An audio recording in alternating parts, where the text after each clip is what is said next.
And with that, I'm going to be bringing up Mr. Steven Spierer. Now, Steve really has become the crowd favorite at our events, not only because of his knowledge within real estate law, but Steve himself owns over 3,000 multifamily properties, owns commercial property, owns out-of-state, just comes with a ton of knowledge, practical knowledge, and he's here to answer your questions. So this is where, if you had a question for a real estate attorney, you're going to raise your hand. We're also going to be collecting the cards.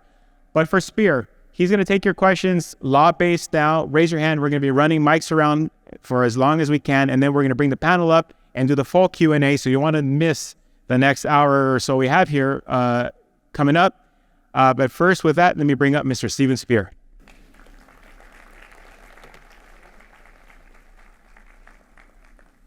Thank you, Chris, and good afternoon, ladies and gentlemen.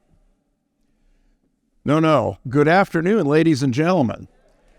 Because this is the part where you think of this as a consultation with a real estate attorney that Chris is paying for. There are microphones. Just put your hand up as soon as you have a question. Microphone will come to you. Ask anything you want about real estate law, about real estate, remembering that I also, together with my partner and our investors, own over 3,000 units in California, Colorado, Washington, and Arizona, along with retail, industrial, and commercial property. And so I can talk with you about anything. This is like popcorn when you put it up to cook. At first, nobody will raise their hand with a question. By the time these guys come up and I can't answer any more questions, there'll be 5 hands or 10 hands in the air. So the secret here is get in early with your questions. So I have one question for you. Who has the first question? Right here. What would be the best way to discourage renting to Section 8 if you don't want Section 8 tenants at your apartment building? Where's Mike Brennan? Mike here. Mike will be back. I'm gonna let Mike answer that question. My answer is just don't do it. Yeah, I would say just don't do it. Currently, I'm unaware, and Michael, correct me if I'm wrong, of any prohibition from simply saying, I don't want to do it. The reason we don't have Section 8 in our units is because we find that the tenants don't have a vested interest in taking care of the property. I view tenants as my customers. And so I want to provide clean, safe, operating environments that are habitable, where everything works properly. If a knob is wrong, we'll go in and fix it. We're going to improve the property. We're going to put in flowers. In the larger properties, we're going to host barbecues and pay for the food to get everybody together because you create a sense of community. We regard our resident managers as the mayor of a small town. The whole idea is to deliver sheer excellence to the tenants and then insist that they do 2 things. 1, pay the rent in full, on time. Number 2, take care of the property. And what we find is that when we speak with our residents, they end up happier. They end up asking, this vacancy comes up, can my cousin move in? We have waiting lists and we keep raising rents. So what we find with our clients who have Section 8 tenants is they don't take care of the property because they don't have a vested interest in it. They're getting it at a deep discount or for nearly free, and they don't value it. We don't value things that are free. It's very hard to value things that are free. Thank you for the question. Back here, and then we'll go there next. Green microphone. Back to Section 8. I have a Section 8 tenant, which I've been trying how to evict them for about a year now. I can't even get a raise. How do I get a raise, or how can I evict them? Okay, so because the rent is very low. So that's one question. The second question that came from over here is, can I just not rent to people with Section 8? Mike Brennan is an attorney like I'm an attorney. I'm a real estate attorney. Mike Brennan focuses on landlord law. That's what he does, and landlord-tenant relations. Mike. Okay, so let me answer the other question first because it's easier. Can you simply refuse to rent to Section 8 tenants? Absolutely not. 2 years ago, the state passed a law that said they were adding Section 8 as a protected source of income, And as long as a tenant's source of income is legal, if you refuse to rent to them, you're discriminating against them based on their source of income. So you cannot refuse to rent to Section 8. You have to give every single person who applies an application and run it. Now, you can have other criteria. For example, you can require a FICO score that is higher than most Section 8 tenants are going to have, right? And that would preclude them from being a worthy candidate. So you can't just deny a Section 8 tenant. Say that again, Mike. You can have what? A separate what? I said you can have a rental criteria that most Section 8 tenants are not going to be able to meet. Got it. Such as a high FICO score. Now, some will meet it, but not everybody. Most of them will not.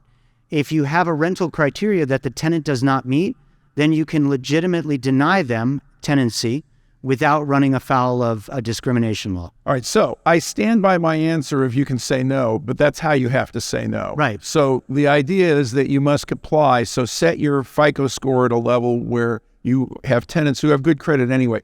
The reason I guess we don't face this is that we have requirements for tenants. We run unlawful detainer background checks, we run criminal background checks, and we don't let people in who are going to be not good members of the community based upon only their past behavior. It's the only thing we care about. So that I just a small tangent here, based on what you just said, Stephen. The criminal background checks and the credit checks. Are you all aware that the city of Los Angeles is trying to get rid of those right now? They are trying to prevent you from using credit checks and criminal background checks to screen. Just one more tenant protection that I just didn't have time to mention. Now, having said that, so let me go to this gentleman's question now. It's a very vague question. It's, can I evict a Section 8 tenant? In general, first of all, what city is your property in? In Rosemead, okay. Is it under statewide rent control? AB 1482? Okay, so you cannot just terminate a Section 8 tenants where a property is under statewide, I'm sorry, you cannot just terminate a tenant's tenancy, a Section 8 tenant's tenancy or any others when it's under statewide rent control. You have to have what's called just cause. So what is the reason you want to get, besides the low rent, is there a legitimate reason that you want to get rid of this specific tenant? There are more people living there than on the lease? Yeah, you can file, right now you can do an eviction for unauthorized occupants, because even under the county's moratorium, it specifically states that the unauthorized occupants have to be there because of COVID. Additionally, she's violating her Section 8 contract. So you have two grounds on which you could file an eviction right now. And just for the record, when a tenant who is on Section 8 gets evicted, they will lose their Section 8. So they don't want to be evicted. And second, the downside to that is that when you have a tenant's rights firm that comes in to represent them, because they know they will lose their Section 8, they will tend to fight very, very hard to protect that tenant. Now, how old is that lease? But how old is it? How long has that tenant been there? 5 years. Did you use a trade association lease, like an apartment association lease? Okay, so what you want to do before you do anything is check that lease for the attorney's fees provision and make sure that it's capped. In other words, you don't want it to say, if we go to court, the prevailing party gets reasonable attorney's fees. You want it to say something along the line of, if we go to court, the prevailing party gets a maximum of either $500 or $1,000 attorney's fees. That goes back to the point I was making a second ago, where if they're going to lose Section 8 and a tenant's rights firm or tenant's rights attorney comes in and it's an uncapped attorney's fees, they will fight tooth and nail to keep that tenant in your building. If it's capped, they will try to bluff you and they will pretend that they're really going to fight, but they really won't. Generally, they really won't do a jury trial. So first thing I would do is I would do a 30-day change in terms of tenancy, cap attorney's fees if it's uncapped right now, and then I would start documenting any of the problems you have. Then I would contact a competent law firm to do the notice for the unauthorized occupants, and I would turn all of that stuff into Section 8. Mike, thank you very much. I appreciate it. Let me also say that from an apartment management operation point of view, what you want is every single tenant on the lease. So when you have a tenant and the tenant gets a girlfriend, you want girlfriend, if she's living there, you want her to sign on the lease. When you have tenants who move in and they have a 15-year-old and a 17-year-old, the children that are living with them, you say, oh, that's wonderful. What are your names? What are your dates of birth? And on their 18th birthday, you send them a birthday card and a lease that they can sign when they're 18. You want every single person who's living in the apartment on the lease. Who has the next question? I think we're back here with a gray microphone. And then we'll go to the yellow microphone next. Great. Yes, I have a small apartment building, and I have feuding tenants. So they're placing cameras all over the building. The tenants are putting cameras all over the building? Yeah, recording each other's, recording the activities of the other tenants. Okay, because they're feuding with each other. Right. So what can I do about those cameras? First thing you do is you remember when you're a landlord, you are a landlord. You are not their parents, and you are not the police. So when someone says to you as a tenant, this other tenant is bothering me, they're harassing me, they're too loud, if you'd like, you can make a gesture of talking to the other tenant and saying, listen, it would be nice if you were considerate and make it so that people are happy here. And if that doesn't work, then you go to the first tenant, the one who's complaining about the noise or the behavior, and you say, you should call the police. And most of the time they'll say, oh, I don't want to call the police because they might be mad at me. The neighbors might be mad at me. I want you to go talk to them. And if you fall for that, you've decided to become the parent or the police. You don't want to be the parent. You don't want to be the police. So what I would do about this is absolutely nothing. If they're filming each other, I would let them do that. It's on the exterior. There's no expectation of privacy in public. If you're in your own home, if you're in your own bedroom, you have an expectation of privacy. While you're sitting here, there's no expectation of privacy, for goodness sake. How many cameras are pointed at us all? And when you're out in the hotel, when you're out in the street, there are satellite cameras. When you are with anyone who has one of these, I don't know if you've ever seen one of these. If you could be recorded, you could be monitored. It may be illegal under some circumstances, but it doesn't mean you're not being recorded. So act for the record whenever you're doing anything. And if you're a landlord, don't be the parent, don't be the police. Let people do whatever they do. If you need to call the police, call them. If the tenant needs to call the police, do it.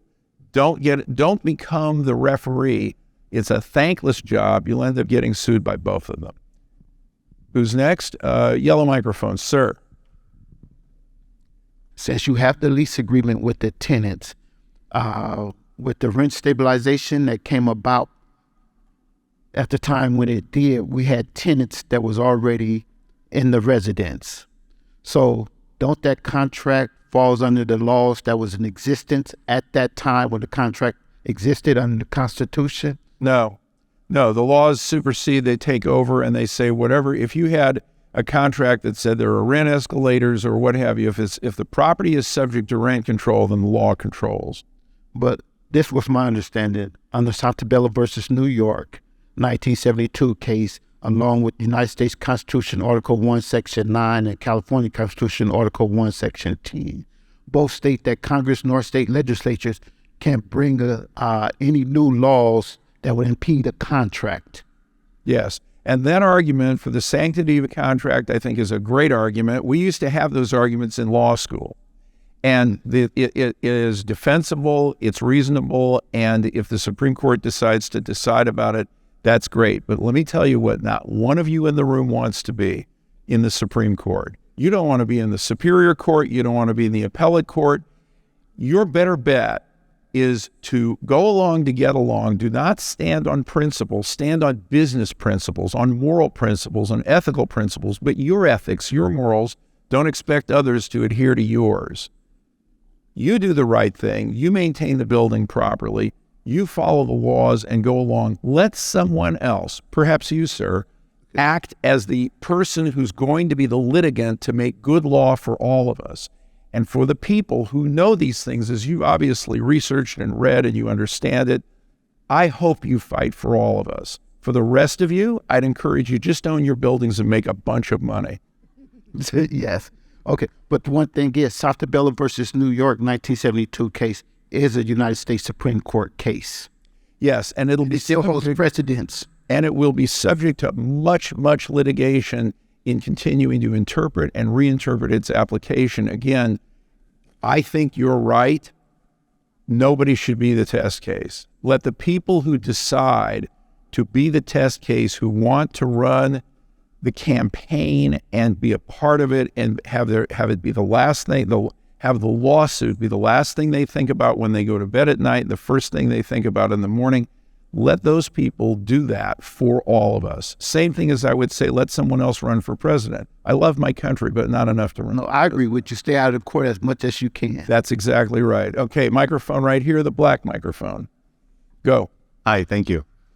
So a lot of people are moving all their properties out of California, like Bruce Norris and other people. Why are you staying in California? I am in California. We own, I think, probably 300 units or so, 280, 290, 300 units in California. I have absolutely no plans to sell them. When I hear people say that they have sold and they're getting out of California, to me, all that says is that down the road, in another year or two, 3 at the most, I'm going to be buying apartments in California like crazy because I'm going to have buying opportunities, because as there's a cascade of panic, there will be more people selling. And we will see a situation where instead of having 10 potential buyers for a single property, we'll have 10 properties for one buyer to pick from. So to me, the tide goes in, the tide comes out, then it comes back in again, then it goes back out again. And when you have a negative overall attitude toward California property, and that happened, for those of you who are old enough to remember or involved in real estate, 1989 to 1994, nobody wanted California property. Everybody, I see 4 heads so far nodding their heads with me. Nobody wanted California property. Everybody wanted to sell. And all we did all through 90 to 94, we bought and bought and bought, and those are the properties we own today. I would say there's no reason that, look, if all the people, all the humans are moving out of California, there won't be any people here anymore. It's going to look like, Antarctica, only 72 degrees year-round temperature. Fine.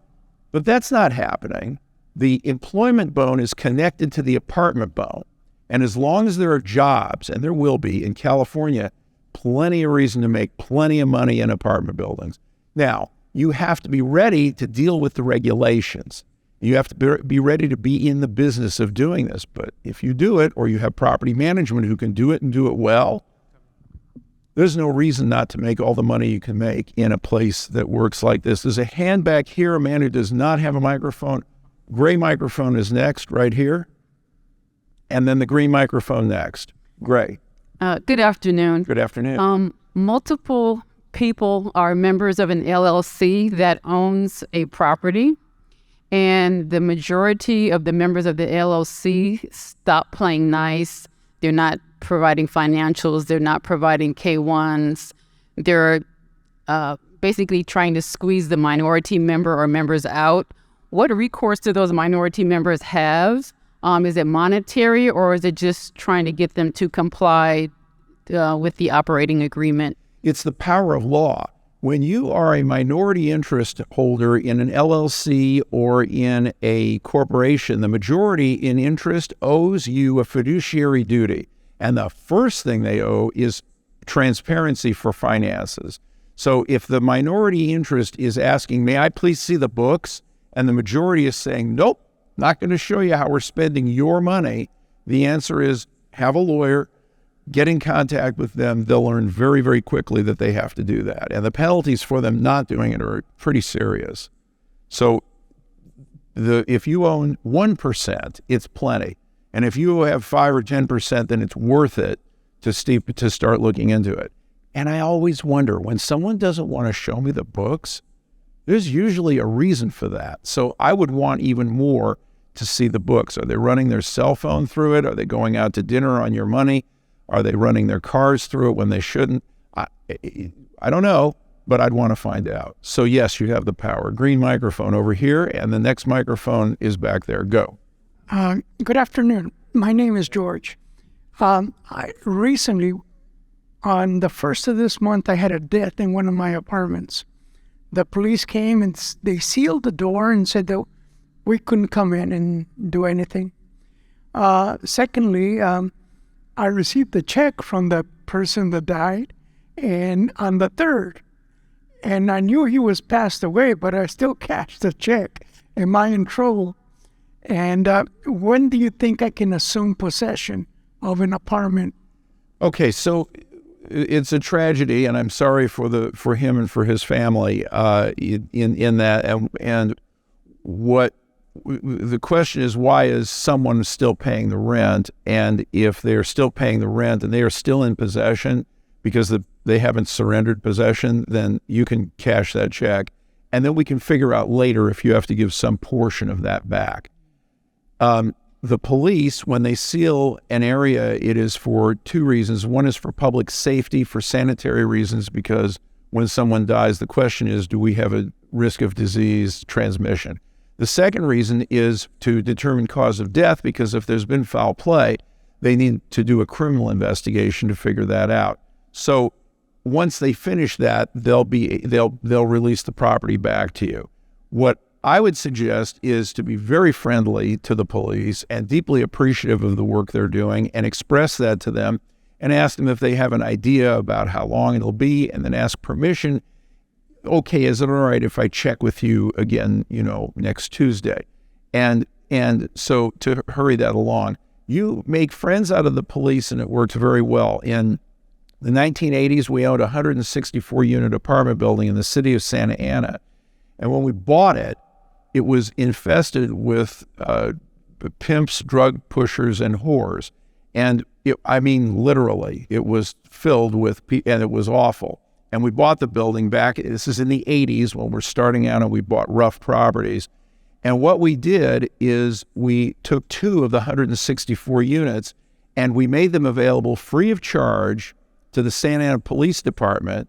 And we bought cheap furniture to put in desks and chairs. We installed telephones, because remember, telephones had wires on them back then. And we provided every morning donuts and coffee. And so what we ended up very quickly with is, and we talked to the police about this beforehand. We said, we'd like you to use it as a convenient substation, a place for breaks, a place for people to just hang out.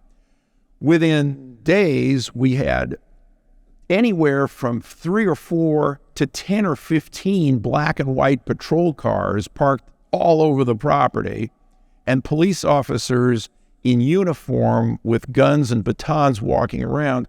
And for some reason, a lot of those bad tenants they left. And so it turned out well. You make friends with the police locally, and that's what I would suggest here, is be friendly to the police, be patient with them. Same thing when you're talking to anyone at the city, at the county, anyone you're dealing with, you're going to get a lot better results being friendly than not. And the black microphone, I'm sorry, the gray microphone first, and then we'll go to the black microphone. Gray. Go.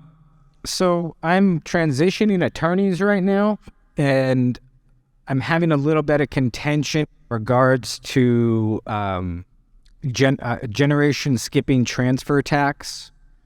If this amount is below the annual exclusion, does the tax not apply? If this amount? Yes. So if annually we're gifting less than the annual exclusion, does the generation skipping transfer tax apply? These are completely different things. You have the GST, the generation skipping tax. You have the annual exclusion. I think you're referring to the annual gift allowance of $16,000. I think it's this year, $16,000 per donor, per donee per year. Is that what you're talking about? Yes. Okay. And then you have the lifetime exemption, which is this year, I believe, $12,060,000. So if you're a married couple, it's $12,060,000 times 2.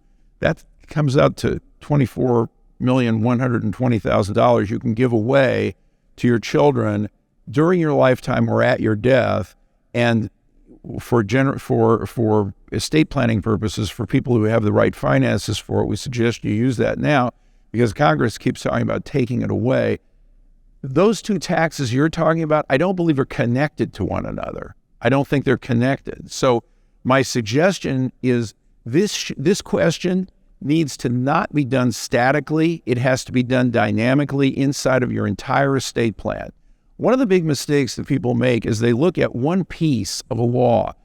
They look at the property tax question from parent to child as an exclusion. Then they look at the capital gains tax, and they're trying to avoid that, moving it to parent to child. But they're forgetting about all these exclusions and exemptions and all the things you can do to lend money and forgive it tax-free, or to give money, or to do things, all sorts of things. And for that, you need a good CPA. You need to do that in conjunction many times with a real estate attorney, but it's a CPA, and it's an overall estate plan with your estate planning attorney that makes these things match. Otherwise, they don't line up and you have bigger problems than you solve. Black microphone right here, sir. Hello. I have a different question, not a legal question. I hope this public may give me a help. I'm building 2 ADUs in city of Norwalk, and it's the final stage. I need a new water meter put in. I'm dealing with a very small water meter company called Park Water at Donny, and they say it takes 2 months to engineer and architecture it. It costs $10,000 above. But I remember I built something in Westminster. One time, it charged me like $500 each from the staff. The other one is $700 each from my contractor. But now it's over $10,000. And your question is? My question is there any way I can deal with this company? Is there any regulation, utility commissioner regulation for this, or I let them to rip me off? No, I don't think you need to let them rip you off. What I would do is I would find out from someone else exactly what, get another bid. My son is a licensed architect, has 13 architects working for him, and he's having the same experience as my son-in-law, who's a licensed contractor. When it comes down to this, it's hard to get good help. The people who are quoting fees, the people who are coming out to do anything from electrical to roofing to plumbing, any of these things, carpentry, all of these things are stunningly expensive, and there's a degree of price gouging going on, and yet it's a market rate thing. So the best thing I can tell you is that when you're going to do something like build an ADU or make repairs or make enhancements to the property or put in new carpet or anything else, get multiple bids. If you feel like a price is too high, get multiple bids. The market creates problems like this, and the market offers solutions because competition among people who want your business, and not just in the short run, but the people who want your business in the long run, those are the ones who you want to talk to, and you find that by getting additional bids. I hope that answers the question.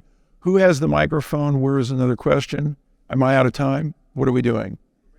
We're bringing the panel up. This is great. So what's going to happen now is everyone who you've seen, plus a couple of people, are going to be up here to answer questions. I'm going to remain and answer questions. You're going to stand there. I'm going to stand over here. And the questions now come from Chris, who has them written down. And if you have additional questions, put your hand up and we'll have someone come around and grab those. We'll get to as many of them as we can. Okay, Chris, you and I are going to start answering questions. Sure. What's the first question? All right, let's look here. Just bought a 7-plex in La Puente. Rents are all $900 a month for a 2-bedroom, 1 bath. The renters have lived there 22 plus years and are related. What options do you have to increase the revenue? So I went through that extensively. And so it's the substantial improvement.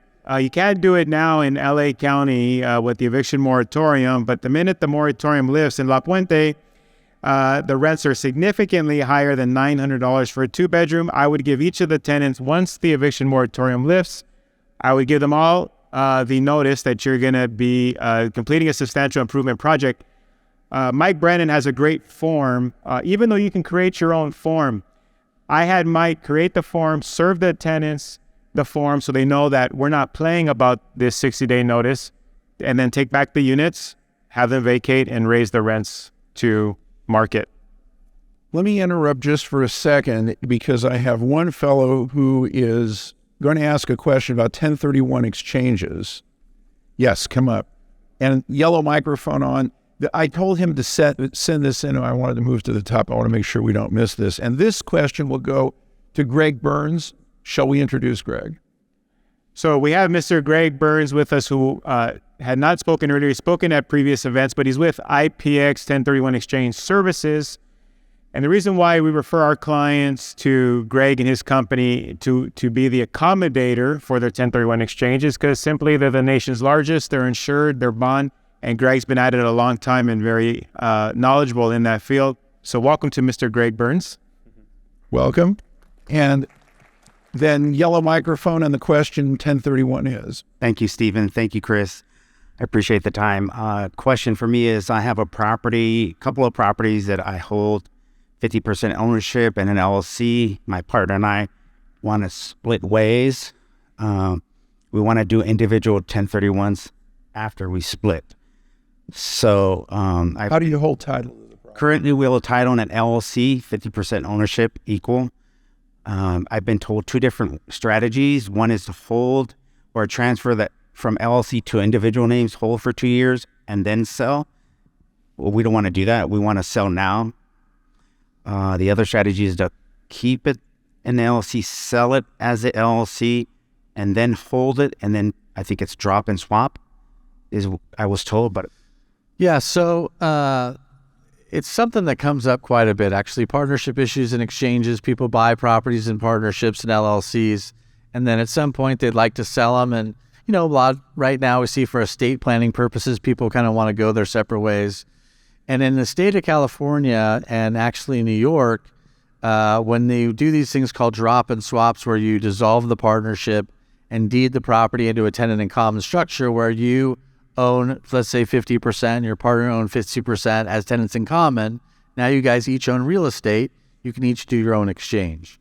The Franchise Tax Board's position on this is that while the LLC held the property for investment, you two as individual investors held the property primarily for sale. And so what I would probably do if you want to sell the property, soon or now, is I'd probably dissolve the partnership, deed it into a TIC structure, and then report the property as tenants in common. So don't report it as a partnership for 2022. And then if you sell in 2023, you'll have at least one tax year reporting it. A lot of tax advisors like to lean on this revenue procedure that says any property that's been held as an investment for 2 years or more, in an audit, the IRS can't challenge the held for investment portion of the exchange. But I don't really think that revenue procedure was based on that structure. So I think that if you did it this year and transitioned it, sold it next year, I think you'd be fine. If you wanted to sell it, hello? Okay. If you want to sell it now, there's this other structure called the partnership division where you can divide that partnership into two sub-partnerships and kind of go your separate ways. It's kind of like getting separated but not getting divorced, but there's a way to structure it. Greg, thanks for that. And let me ask you, would another way to do this, and I like that answer because it's already October the 4th, so it's not that hard to get to the end of the year, and it does give you the taxable 22. Would another way to do this be for both of them, and I don't know if this would apply in this situation, but for both of them to go ahead and have the LLC exchange out and buy the other two properties and then dissolve the LLC? Yeah, so there's good guidance on the other side. So if, let's say, the LLC sells, LLC, let's say, buys two replacement properties. Property A, let's say, is property that you want. Property B is property that they want. And then, somewhere down the road, maybe 3 or 4 months, dissolve the LLC and deed the property to you guys individually. The challenge with that structure is that you guys, if there's debt, it's got to be assumable because you're going to be, going out of the LLC. And then also, you guys might have different strategies. You might say, well, I'm not going to leverage, and your partner might say, well, I'm going to leverage by, 70%, and you're kind of on the hook for that loan. So you just got to make sure that you guys are both on the same page. Chris, thanks for letting me break in and do that. Will the market soften with rising interest rates? So let's go ahead and just we'll go down the line here. Just your thoughts. We're in a market, obviously, rates are rising. I think they're going to continue to do so. Mike, what are your thoughts? I know you're an eviction attorney, but just you've been at real estate a long time. Soften in what sense? Price-wise is what I... Oh, I don't know if they'll soften. I mean, obviously, with the increase in interest rates, you know, the value of the loan is going to go down, what you can borrow on it. And in that sense, yeah, I think it'll soften if the rates keep going up. But this is California. I mean, the property values, you know, I don't know that they're going to go down. It seems to me like they're probably going to keep going up. Yeah. I mean, fundamentally, they have to, correct? I mean, just because there has to be a spread between cap rate and interest rates, fundamentally they have to. But we live on the basics of economics 101, and that's supply and demand. So everybody who bought and owns at 3.5% or 4% are probably not moving much. So if there's no inventory, the market can go up on supply and demand. But to that point, let's say that you locked 3.5% 4 years ago. Your loan's going to come due next year, and you're going to be dealing with somewhere between 5.5 to 6.5, let's say. You won't be able to essentially refi the loan balance, right? If you haven't paid down any principal. Is there going to be a problem here, right? Well, if it was based on max loan to value at the time of the acquisition or refinance, then yeah, you're going to have a problem. You might have to sell. So, but in my experience, there's so much equity position and different venues. I just don't see a big stampede coming out, personally. My opinion. Tony, from your side of the... Meeting with many agents over the past couple months, and obviously over the last 19 years, you know, I connect with my agent clients quite often throughout the year, and some of my agents have said that the market has slowed down for them big time. They had great years coming out of 2021. 2022 has been a good year, but over the last 2 to 3 months, one of my agents I just spoke with last Thursday said that over 60% of her properties that she's currently listing have gone through price reductions in the Valley. So, and that's a pretty common conversation I'm seeing. So I guess in my opinion, who knows? I'm not an economist, but that tells me something's going on. Greg, I mentioned our interview we did in 2019, and at that time you had seen deal flow slow, and then obviously we had a catalyst 2020. Where do things stand from your vantage point in the accommodator world? So I would say our numbers are off by at least 40% off the highs. And when you're looking at markets, I think that apartments, if you could continue to raise rents, and you probably, would know better than anybody, if you could continue to do that and maybe try to keep up with what's going on right now, you might be okay. So that's the one product type that maybe could kind of, hold firm. But I grew up as an apartment owner's kid. I mean, my dad was basically Steven Spierer. I mean, it was, partnerships and owned apartments. And so I always saw cycles. And I think we're going through another cycle. I look at like the Inland Empire, like Victorville and Barstow. I look at Palmdale and Lancaster. And those markets, you're seeing 60% of the deals that are on the market right now have price reductions. So I think that, we definitely could see some price reduction. Steve, obviously you do a lot of deals. If you're looking at the same deal a year ago, it was 4.5. Now it's 5.5. Are you happily paying the same price you would have a year ago at 4.5? Does the interest rate and the debt make any difference to you? The interest rate and the debt makes some difference. We tend to be very low leveraged when we buy a new property. We're not going to have more than 40% debt on it because we are much more concerned with risk. We are, I believe, every single decision in business should be based first on risk. If someone says, well, I can make you this much money, the question is yes, but with how much risk? So 40% is what we'll tend to go in on. We might go as high as 55%, but we're not going to go over that. So we're not going to run into a refinance problem later on. Am I going to want to pay less for the property? Yes, but that's not a choice I'm going to have. I'm with Gil Figueroa on this, and in saying that this is all going to come down to supply and demand. If the market velocity, the number of transactions that are taking place is extremely low, because a seller says, gee, I might have to lower my price to sell. I don't need to sell. I'm not selling. you're not going to have that property on the market. And for a bunch of people, that means there'll be fewer properties on the market when there are, if you have 5 properties and 1 buyer, you're going to find prices go down. If you have 5 buyers and 1 property, prices are going to go up, supply and demand. And so if you have a situation where the interest rates are higher, it's going to make a difference to some people. It's going to take some buyers out of the market. But the question is, when you juxtapose the number of buyers who have the ability to buy and the will to buy with the number of sellers who feel motivated to sell, I don't think you're going to see serious price drops, especially in properties that are not over leveraged where a seller is not motivated heavily to sell. They might say, I'd prefer to sell, but at that price, I'm an owner, I'm not a seller. If I may add, interject, with interest rates doubling up, the first-time buyer, we lost 30% of the first-time buyer population to be able to buy. So if they're not buyers, where are they? Renters. Renters. They're renters, or put another way, customers for those of us who own apartments. In a 1031 exchange, can current tax basis be transferred to the new property? You can't transfer your property tax basis. That is something that kind of comes up. I had a lady that called me the other day where she owned a duplex and she was selling it. Part of it would be investment, part of it would be her primary residence, and she was trying to use Prop 19 to transfer her tax basis into a new investment property, which I don't think works. Again, back to the concept of that's property tax, but if we're talking about transferring our capital gains basis, that transfers in an exchange. And this all fits back into the idea that you need a capable, integrated estate plan so that you don't run crossways into yourself, either make mistakes or just miss opportunities.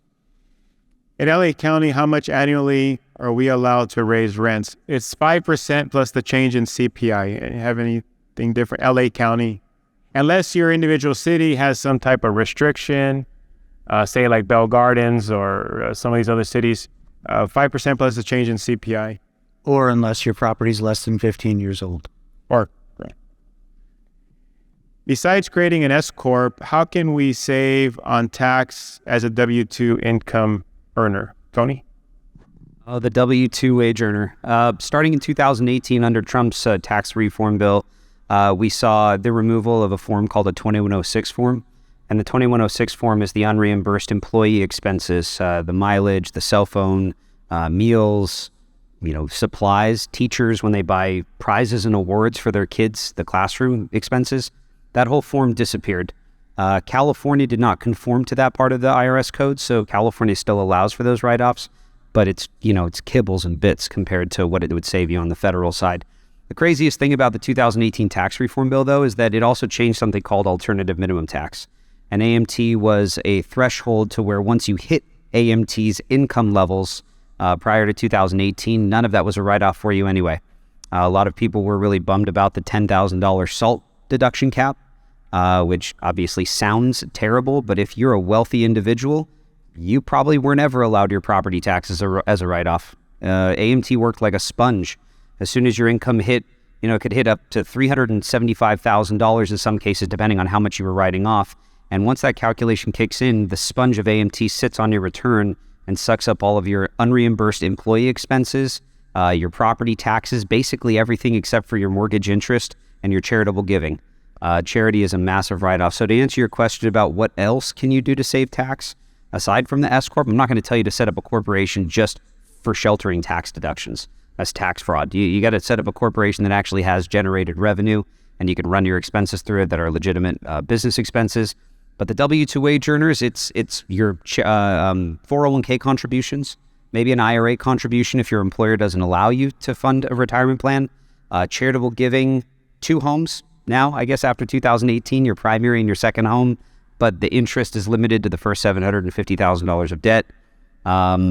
Outside of that, W-2 wage earners kind of got hit the worst after 2018. So I would also point out the taxes, when you hear about a tax that's only going to be on millionaires and billionaires, it's only going to be on people who make more than $400,000 a year, don't believe it. All taxes that have ever been passed anywhere in the country have been passed on that promise. The AMT, the alternative minimum tax, was promised only to hit the highly, highly wealthy. And now it hits people who make. In 2018, they lifted the ceiling to $700,000. So if you're looking at $700,000 as a wealthy level of income, which is not bad, but it's not wealthy in my opinion. You know, I've got clients who own $30-40 million in real estate. Like that's pretty good wealth. But prior to the $700,000 threshold, it could hit in the $200,000 range. Once again, depending on how much you were writing off in expenses. So it was a threshold that as you deducted more and your income was less or more, AMT had the ability to sit on your return, and now you need to make a little bit more to be subject to it. The biggest story was federal income tax, which when it came in as a constitutional amendment was said, number one, federal income tax will only be paid by the wealthiest 1% of Americans, and the tax will never be more than 4%. I think federal income tax is higher than 4% now. I'm not sure. Gil, this question is for you. So the current status of the lending market, I know that we've discussed buyers backing out because interest rate goes up over the course of due diligence. And from the banks, are lending requirements more stringent? What's going on at the banks? Yeah, banks are looking at everything now. You know, prior to this, we wouldn't get rent rolls that would be basically audited. Now they're looking at rent rolls and almost auditing rent rolls. Some of them are asking for bank statements to match deposits on the rent rolls. So banks are being extra careful. There's no question. The days of a liar's loan are still gone. No, actually, we can do stated income loans, but the stated portion is for the principal's tax return, not the asset's cash flow. Okay? So you're always showing the asset's cash flow. Now, there's some portfolio product out there, no DCR program, that had a little show, so to speak. But now that the 2-year treasury has jumped up in the 4s, that market is in the 8s, and it starts looking like a private loan real quick. So it hasn't gotten much ground. So that being said, yes, the banks are tougher. Yes, you need a great mortgage broker. And yes, I know one. Is cash for keys legal? Yes. And the next part of that question is, who can help with this? So actually, over the course of this year, I sold a 19-unit building to a client of mine where the rents were, literally, you could increase the rents by 100%. But it's in Baldwin Park. And if any of you know anything about Baldwin Park, you cannot do substantial improvement vacating of units. So a client of mine referred me to a gentleman where his business actually is to go on your behalf as a landlord and negotiate with the tenants for a fee to help you get back your unit. And he's been quite successful. This was our first run, giving him a referral. He's been quite successful with this 19-unit building. So there's a small upfront fee, and then you tell him, okay, I want to offer the tenant, let's say, $5,000. However much money he can save you, or you say maximum $5,000, however much money he can save you, he gets a portion of that.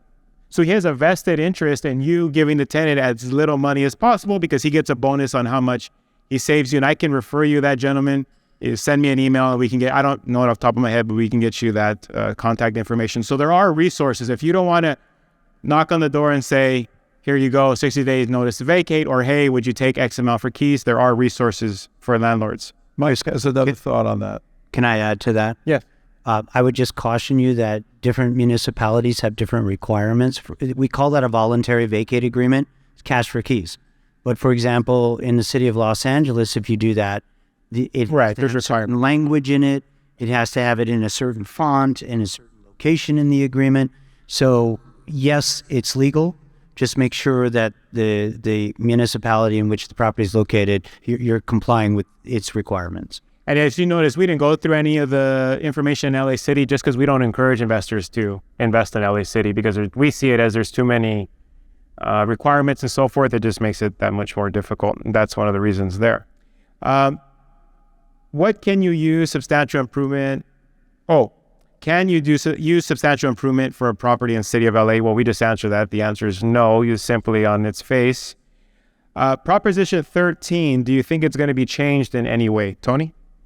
Prop 13 protections? You know what? To be real honest with you, I don't think I have an answer for that. I don't know.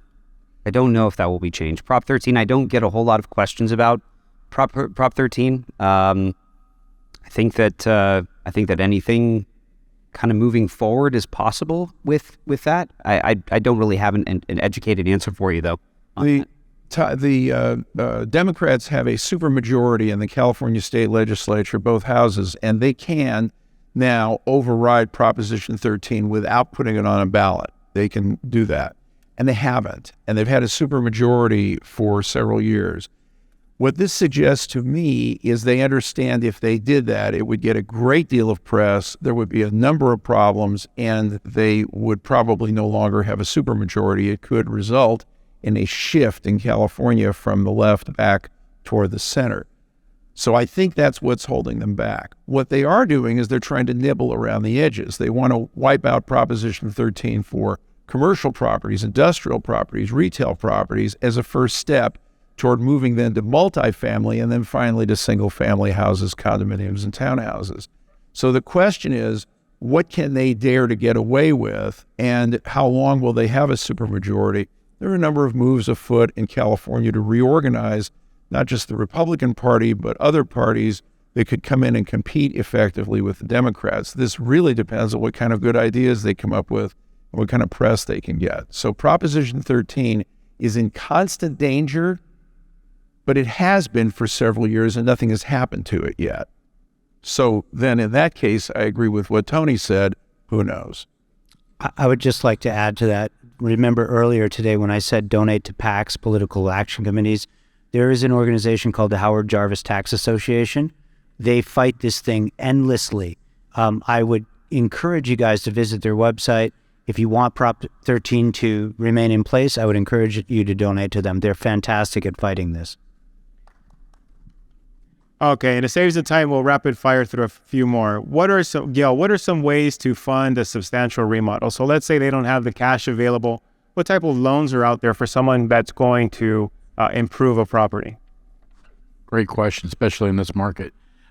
We have bridge products. And what a bridge product is, they're going to forecast future rents. So let's say you're taking advantage of the AB laws and adding an ADU.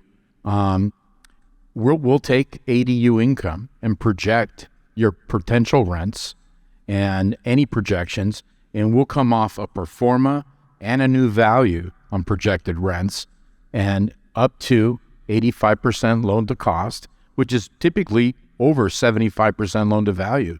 So it gives you a lot of leverage. Their bridge products are usually interest only. They can vary anywhere between the low of about 6.5 to 8.5, depending on how much more aggressive you like to be on loan to value. In unincorporated LA County, can you raise rents currently? Mike? No. Rental listings, I imagine the question is, where's the best place? I would suggest Zillow. Craigslist is gone. Facebook rentals doesn't work. Zillow is the only place that we place our listings, and we get a line out the door when we have showings. Final question for the afternoon. How do I prove nuisance in an eviction? Okay, good question, because nuisance evictions have gone up about 600% in my firm in the last 8 to 9 years. That's crazy. First, let's talk about what is a nuisance. California has about 3 different definitions for a nuisance. Essentially, it's anything that's offensive to the senses. All right, so it could be a smell. It could be somebody who's obnoxious. It could be noise. It could be a police raid on the property. There's a lot of different things that fall into a nuisance. So what I encourage everybody to do is I usually take the most conservative approach to a nuisance eviction, and I apply it to every city. So, for example, in the city of Los Angeles, if that's where your property is located, they would require the names of the witnesses, the date and time of the events of the nuisance. So what I always tell the clients is, look, start documenting the nuisance behavior. All right, document it every time something occurs, and then you start off with a warning letter to them. Hey, on this date, this time, you did this. On this date, at this time, I've warned you about this. And then at some point, in fact, in most modern leases, there is a provision in there that actually defines nuisance, and it'll say that the tenant is not permitted to create or maintain a nuisance on the property. Like I said, there's 3 different definitions, and it's a very, very broad umbrella for nuisance. But if you document all the behavior, the dates, times, witnesses, and you send that letter, they're actually not that difficult to prevail on, believe it or not. Most of the time, you can document it with a video camera, you can document with sound recordings. Most importantly would be the neighboring tenants sending you emails or texts. Hey, this is what's going on. This guy's out there, harassing me. He's broken my car window. He's slashed my tires, whatever it is. But it's all about the evidence. You have to walk into court, and this is true of any eviction. You have to walk into court being able to prove your case. Again, this is, it's funny. One of the most important things I can tell all landlords right now is review your leases. You heard me talk about this a little bit earlier.